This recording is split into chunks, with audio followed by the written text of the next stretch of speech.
I was not prepared gently. There was no gradual introduction, no careful easing into strength. The weight arrived fully formed and stayed. Day after day, it pressed down without concern for readiness, without pause for recovery, without explanation. That kind of pressure does not ask who you want to be.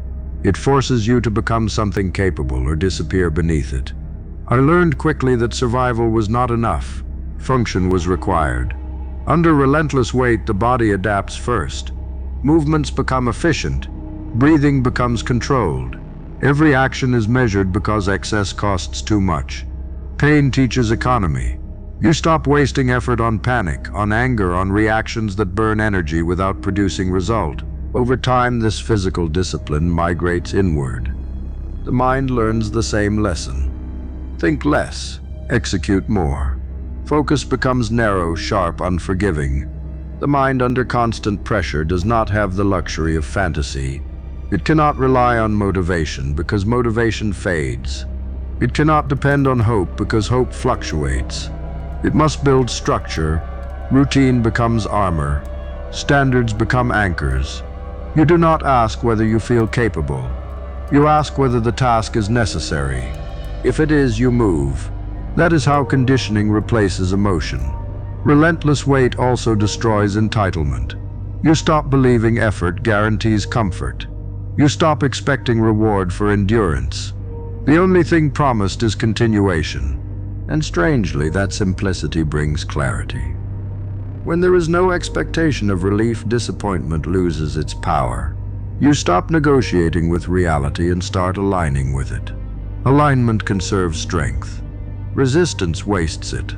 Pain under this kind of pressure becomes familiar. Not pleasant, not dramatic, just present. Familiarity dissolves fear. When pain no longer surprises you, it cannot control you. It becomes feedback instead of threat. It tells you where to adjust posture, where to tighten discipline, where to slow down without stopping. This information keeps you intact while others fracture under the same load. Being conditioned under relentless weight teaches you silence.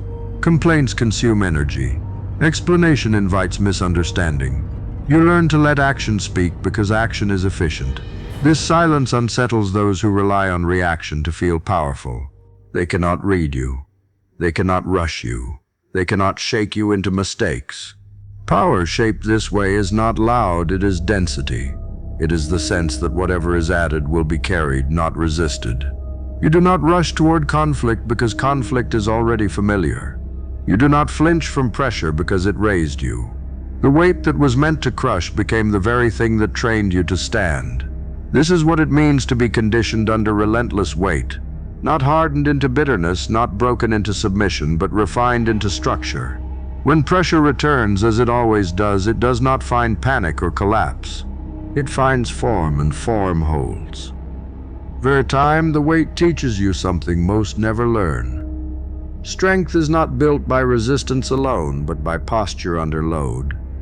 How you carry matters as much as how much you carry. Under relentless pressure, poor form collapses quickly. Ego strains, emotion buckles.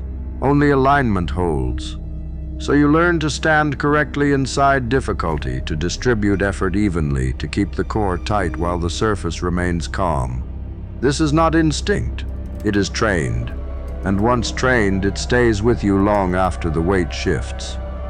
Being conditioned this way changes how you experience time. Long stretches of effort no longer feel endless.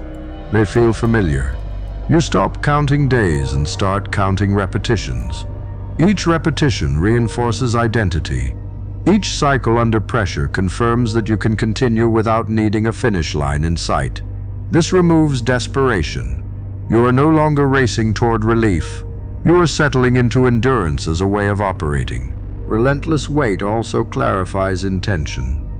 When everything is difficult, only what matters survives. Frivolous goals fall away. Distractions lose appeal. You become selective not out of arrogance but necessity. Energy must be invested where it produces return. This selectiveness sharpens purpose. You move with fewer words, fewer promises, fewer wasted motions. Precision becomes survival. There is a quiet confidence that forms here, but it is not optimism. It is evidence-based certainty. You have carried more than you thought possible. You have adapted when you were sure you could not. That memory replaces doubt with fact. When new pressure appears, fear attempts to speak, but it has no authority. Experience overrules it. You do not speculate about collapse. You prepare for continuation. The weight also teaches you how to endure invisibly. Much of this conditioning happens without witnesses. No applause, no recognition, just repetition under strain. This removes the need to perform resilience. You do not announce what you carry. You simply carry it. And because your strength does not depend on being seen, it cannot be taken from you by being ignored. Eventually, you realize the weight did not just condition your capacity, it conditioned your character. You become harder to provoke, slower to panic, quicker to stabilize. Pressure no longer scatters you, it organizes you. The heavier it gets, the more disciplined you become. Where others unravel, you consolidate. This is the final outcome of being conditioned under relentless weight. You do not become someone who avoids difficulty. You become someone who functions within it. You do not need perfect conditions to move forward.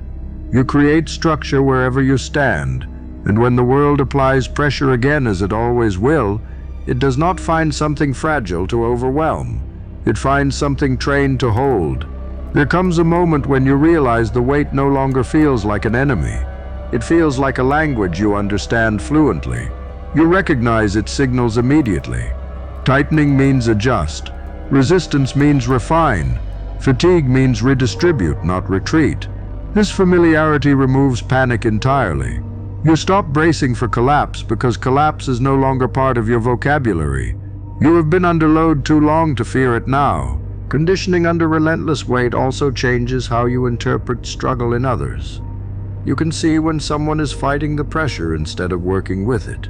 You recognize wasted motion, emotional leakage, and ego-driven resistance because you once paid for those mistakes yourself.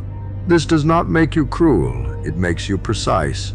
You know what actually builds strength and what only feels dramatic. You respect effort, but you respect discipline more. The weight also teaches you restraint in speech. When effort is constant, words become optional. You stop explaining yourself because explanation does not move the load. Only action does.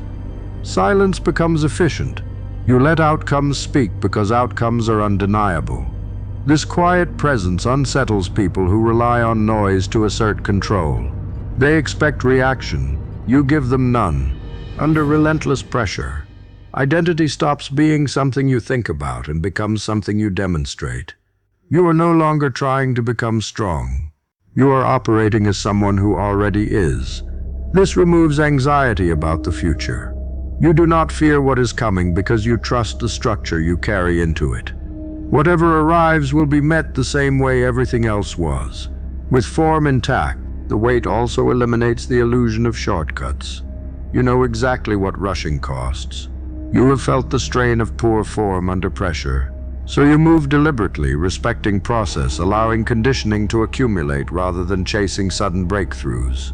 This patience compounds into something formidable. While others exhaust themselves cycling between urgency and burnout, you continue steadily, almost quietly, gaining ground without spectacle.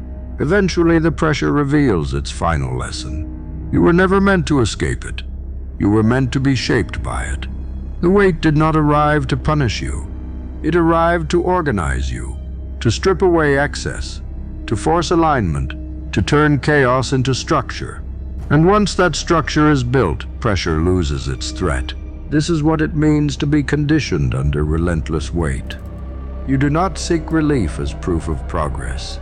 You trust capacity. You do not measure strength by how little you carry, but by how well you carry it. And when the load increases again, because it always does, it does not find resistance or complaint. It finds readiness. At this point, even uncertainty stops feeling hostile. You have carried weight without clarity before. You have moved forward without guarantees, without timelines, without reassurance that the effort would pay off. That history matters. It teaches you that progress does not require certainty. It requires structure. So when the path blurs, you do not freeze. You rely on what has already been built. Discipline becomes the bridge when vision is limited. Being conditioned under relentless weight also alters how you experience loss.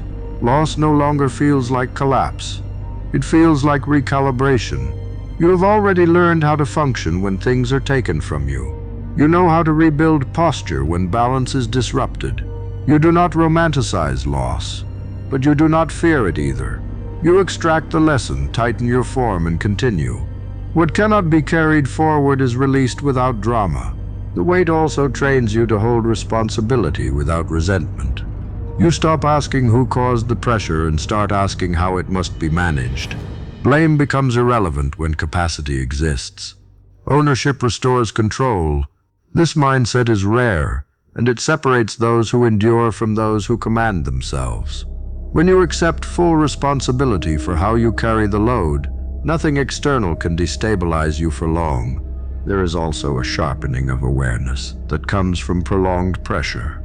You notice small shifts others miss, early signs of imbalance, minor inefficiencies, subtle weaknesses in structure. This sensitivity is not anxiety, it is intelligence earned through consequence. You learn to pay attention because inattention had a cost. That awareness now protects you, allowing adjustment before damage occurs. Eventually, you stop viewing yourself as someone surviving underweight and start viewing yourself as someone designed for it. This is not arrogance, it is accuracy. Your habits, your mindset, your posture were shaped specifically for strain. Ease may come and go, but strain is where you are most competent. Where others feel threatened, you feel oriented, and so the weight continues to arrive in new forms. Responsibility, expectation, isolation, pressure to perform, pressure to lead, pressure to endure quietly. Each time it finds the same thing waiting: structure, discipline, form. Not because you were spared, but because you were conditioned. That is the quiet truth of being conditioned under relentless weight. The pressure never needed to stop. It only needed to finish its work. And once it did, it left behind something that does not need relief to function, does not need noise to feel powerful, and does not need perfect conditions to move forward. It left behind someone built to carry whatever comes next. Like, comment, and subscribe.